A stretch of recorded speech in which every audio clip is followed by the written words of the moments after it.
Before this video claims anything, answer one question. Silently. Honestly. Are your opinions your own? Yes or no, you just committed to something you have never inspected. Because the moment you answered, you accepted everything that question assumed. That is the trap. It just worked on you in under 10 seconds, inside a video that told you it was coming. There is an old name for the order thought is supposed to run in. The Trivium. 3 stages in sequence. And there is a way to run that order backwards. So a man reasons honestly inside a question he never examined, and walks away certain the conclusion was his. By the end of this video, you will see that sequence step by step, and you will hold a check that exposes it, starting with the opinion you are most certain of.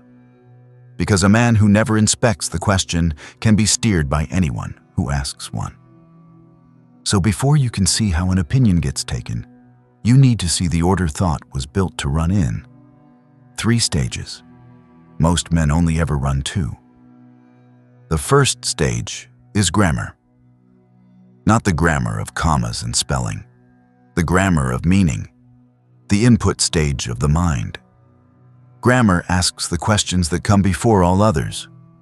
What is actually being said? What is actually being asked? What do these words mean, and who decided what they mean? The second stage is logic. Logic takes what grammar verified and tests whether it holds together, whether the pieces cohere, whether the conclusion follows. The third stage is rhetoric, expression, persuasion, the output of a mind that has already done the first 2 stages of work. Now look at your own thinking honestly. You run logic constantly. You argue, you weigh, you compare, you conclude.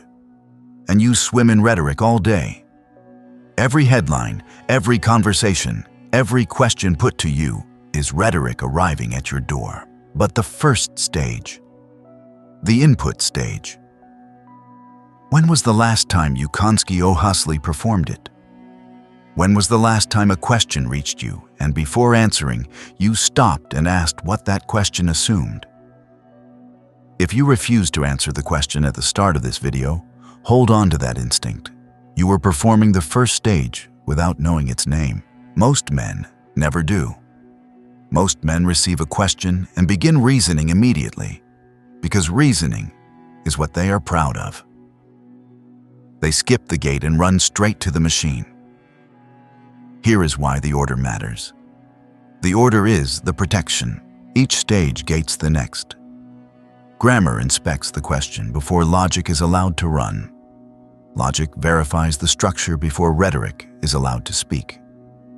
A mind that processes in this order cannot be captured by a question, because the question gets searched at the door.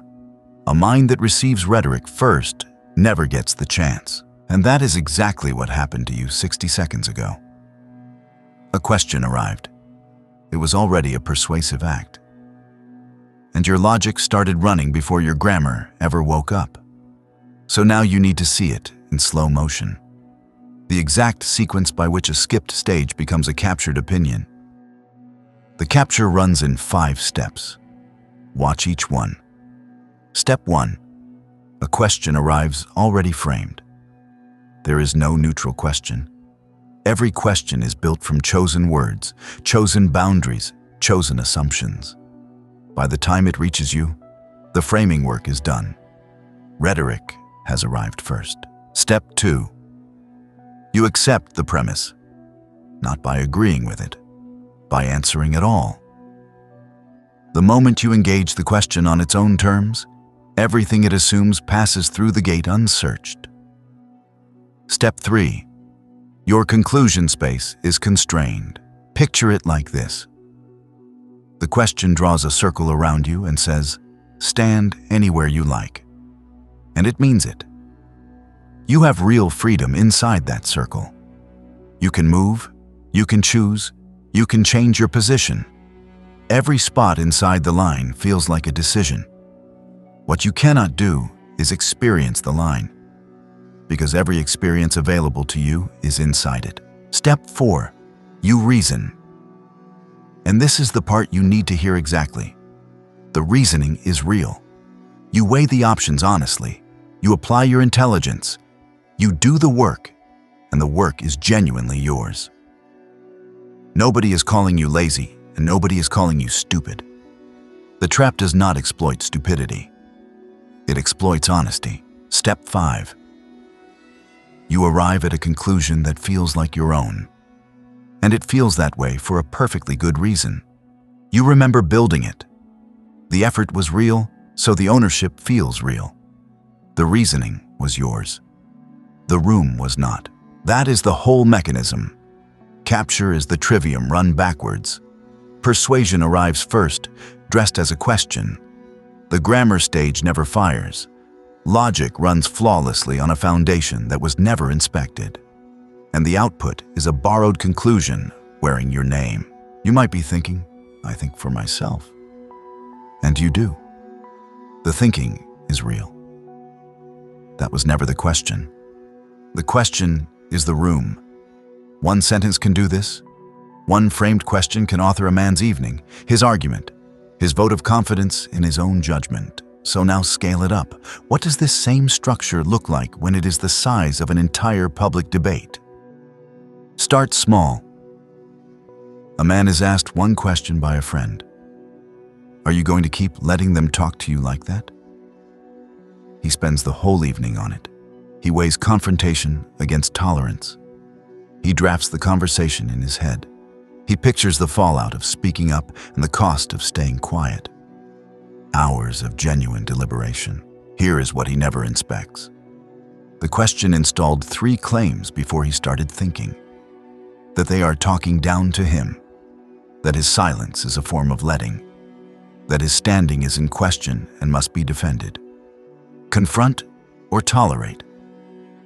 Both answers confirm all 3. He can choose either door, and the premises win either way. The question authored his evening, and he will remember it as his own decision. Now scale it. Take any public debate formatted as exactly 2 positions, 2 sides, 2 camps, 2 doors. The argument is loud, the stakes feel enormous, and choosing a door feels like the most important act of judgment available to you. Look behind the wall. Both doors are plumbed into the same machine. One shared premise that neither side ever questions, because both sides are too busy fighting over the doors. I am not going to name a debate.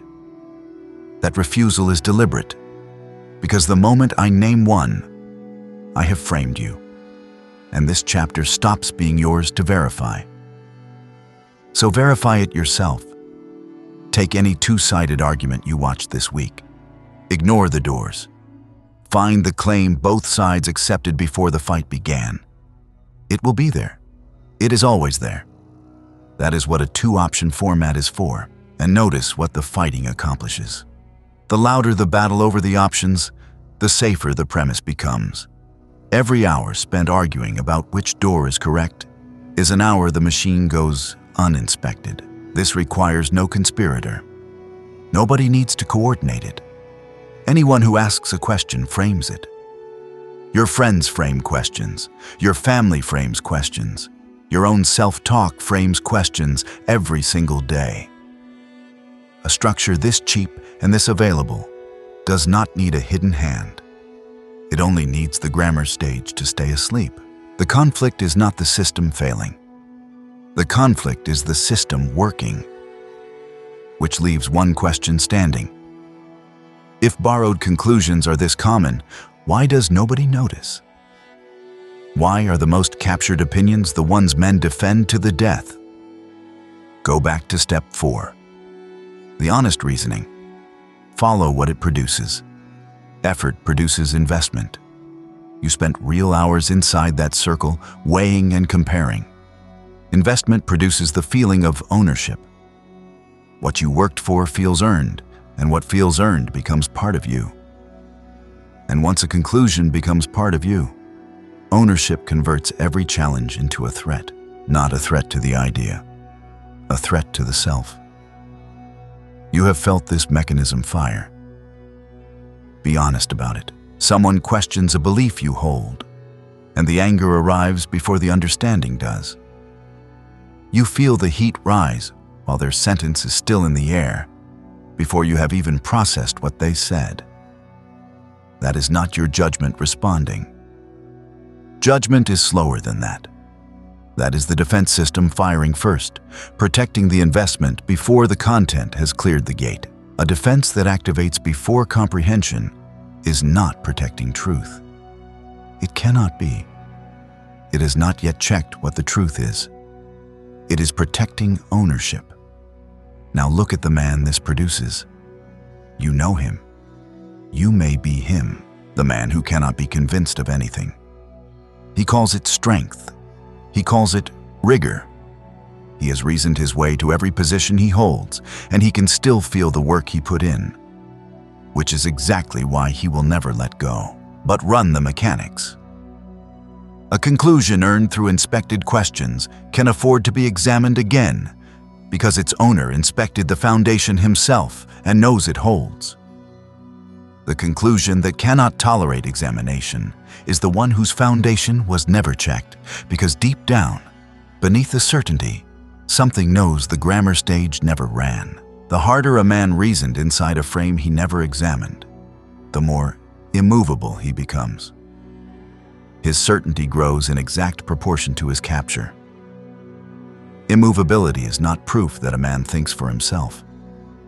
It might be the signature of a conclusion he never built. And here is where it gets uncomfortable.